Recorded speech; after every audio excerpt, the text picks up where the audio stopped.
香港小姐競選招募記者會，多位藝員出席。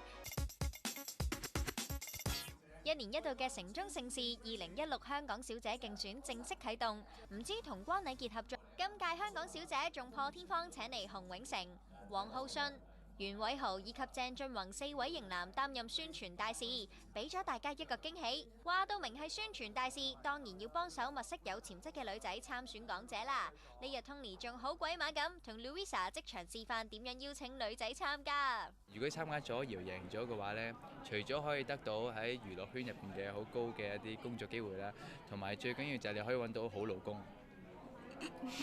不如你實質啲講有邊個啊？有邊個我可以吸引到我？